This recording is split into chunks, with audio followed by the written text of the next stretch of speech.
Hello and welcome to Weil-McLain's Tech Tip videos. I'm Brian and today we will be looking at our Simplicity boilers and how to convert from natural gas to propane.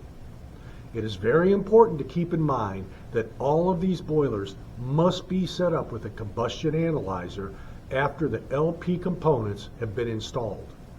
Also, it is extremely important that you have a boiler manual and LP conversion instructions on hand and all safety precautions are followed. Now, we have 3 different sizes of the Simplicity boiler, but the conversion procedure is identical for all of them.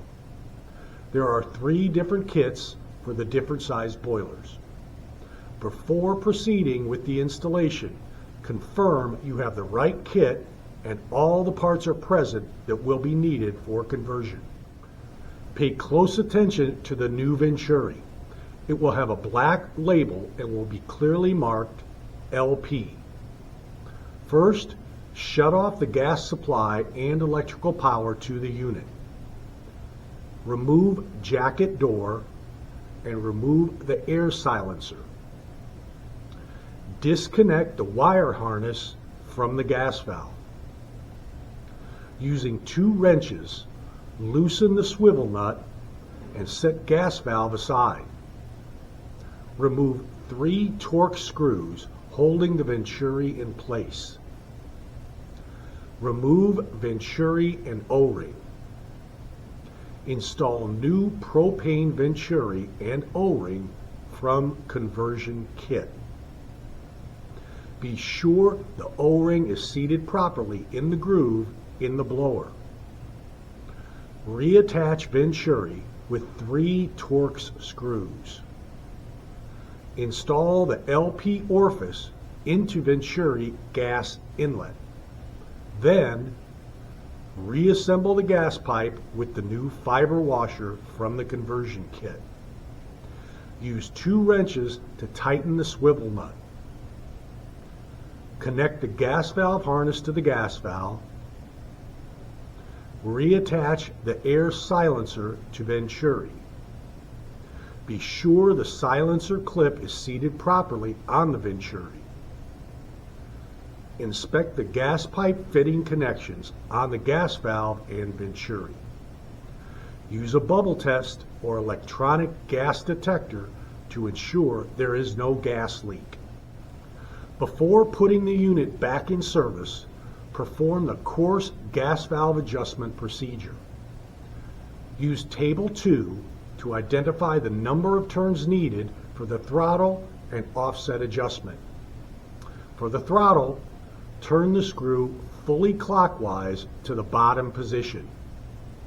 Turn the screw counterclockwise the number of turns listed in Table 2 for the throttle. For the offset, do not take the screw to the bottom position. Just simply turn the screw from its current factory position. You can see that the offset screw will need only minor adjustment. Any adjustment beyond this point can put the offset screw in a position that may not be correctable.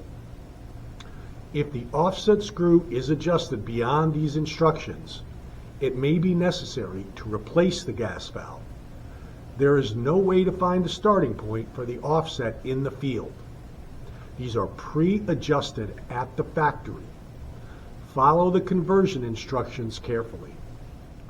Prior to turning on the boiler, review the procedure and control sequence for the operation of manual test mode in the section of the boiler manual titled Manual Test Mode. Do not allow the boiler to modulate freely until the combustion analysis and adjustment is complete. You must force the boiler into high fire as soon as the flame is detected. So, you will need to follow the procedure in the manual and the conversion instructions for combustion testing. First, navigate to the contractor menu, then Diagnostics and Manual Test Mode. Next, Create a call for heat, and when a flame signal is detected, lock the boiler in high fire.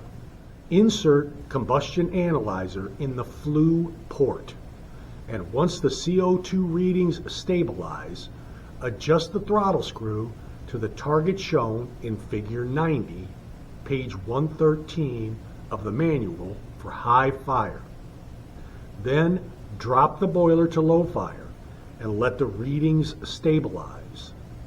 If the low fire reading is in range of the target CO2, put the setting back to auto for the firing rate. If the readings are not within range, adjust the offset screw according to the manual. Make very minor adjustments on the offset. Once the low fire has been set, recheck high fire to be sure the low fire adjustment did not change the CO2 readings.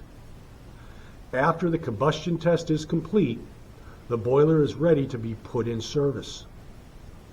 Well, thanks for watching, and be sure to download our Pro Tools app. It has everything a technician needs to diagnose and troubleshoot Weil-McLain products.